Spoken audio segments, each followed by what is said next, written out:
So I want to share this concept with you that has been really revolutionizing the way that I look at relationships. I didn't come up with this concept. It is very simple, but I've kind of made it my own. I've learned it from Betty Martin, one of my mentors, and it's the idea of domain. So maybe you've heard of this before. I'm just going to draw a circle here with my handy flip chart. And this is my domain. And the idea behind domain is that it's anything that I have a right to or a responsibility for. So I'm going to write those words right here. I have a right and a responsibility for. And I'm wondering if you can think of what those things might be for you right now.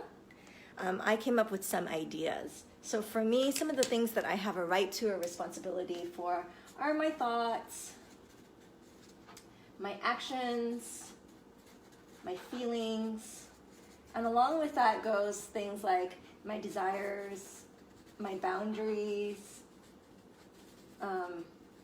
maybe the stories that I tell myself about my life. I have a right to my body and also responsibility to care for it. Those are some of the things that I think about when I talk about my domain.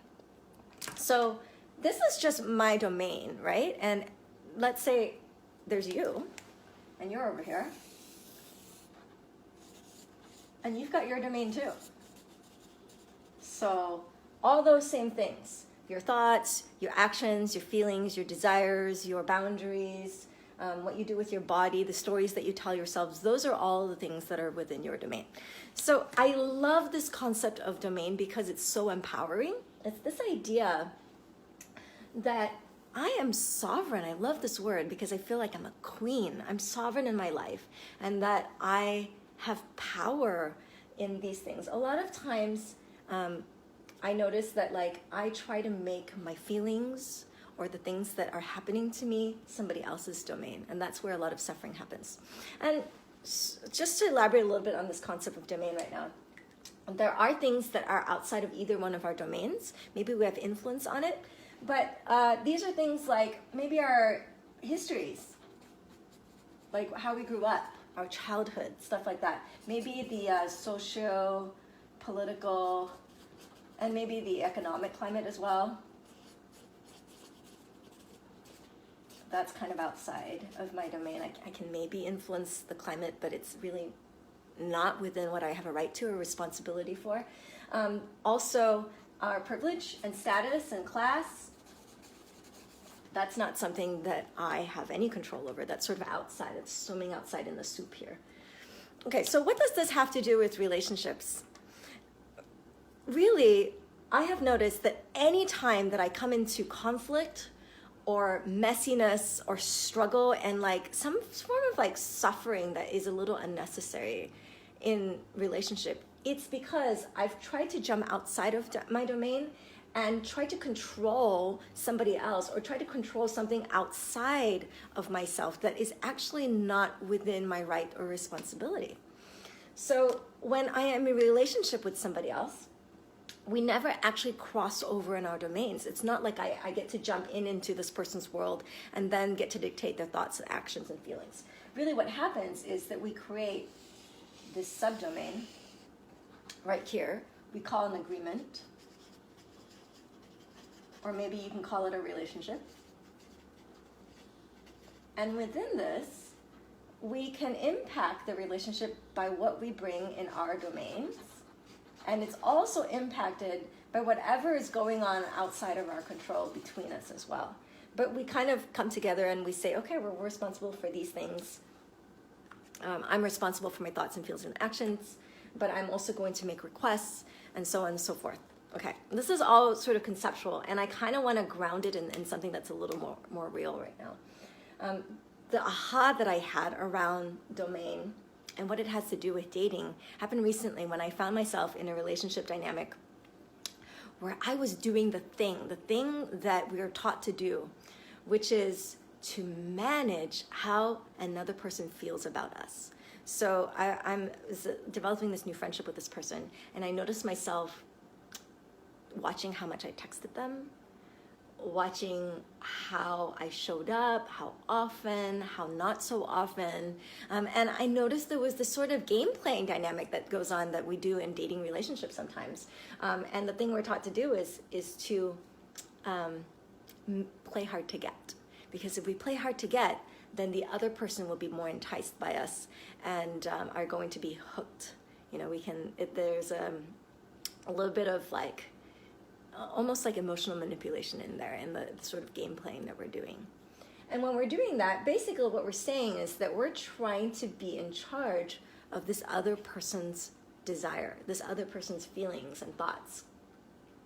And I have to say, it works because we're not taking personal responsibility for our thoughts and desires. And after a while, in this sort of frustration of like holding on to like holding my breath and waiting for the other person to like want me in their life, and that I realized that I wasn't doing the things the way that I teach, which is to just be responsible for what's here. So this person might have their own relationship with desire that has nothing to do with me. My job isn't to make myself fit into their desire box. My job is to be responsible for the way that I show up in desire for myself. So it's my job to make sure that I'm clear about what I want and what I need, so that when it does show up for me, I can show appreciation for it, and I can work with my own desire of the other person. I can also work on my feeling, my internal feeling of worth. Like that, like the feeling of worth and my desirability is my job. It's not the other person's job to make me feel desired, to make me feel beautiful, to make me feel wanted, to make me feel important or intelligent. That's within my own domain. I have a right to feel that way, but it's also my responsibility to see myself in that light and take actions to help myself feel that way. So anyway, that was my big aha for the week. So much of the dating advice that we get in the world is all around trying to manipulate and control and like implicitly sort of draw things out from our interaction with the other person. And the world that I want to live in is just so much more about what I can do and how I can show up for me. I hope that inspires you a little bit. Like, the thing about domain is really fascinating. I hope that like you just pay attention anytime that you're in conflict or just like a lot of internal drama about a relationship with somebody else. Chances are it's because you're trying to hop into their domain over here.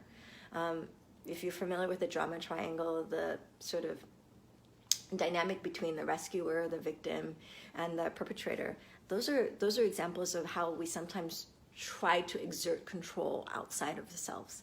And of course it's going to bring suffering, because it's just not within our right to do. So my commitment to myself this week is that I am going to just work on me. And it's not to say that I can meet all of my own needs, but it is to say that at least I can approach it from the place of being able to advocate for myself, and to be really clear about what I want, so that I can be the kind of partner that when you interact with me, you don't have to be manipulating my desire, because I'm already clear about what I want and what I don't. That's it. Thanks for watching. I really appreciate all your comments, and I love to hear how this is impacting you.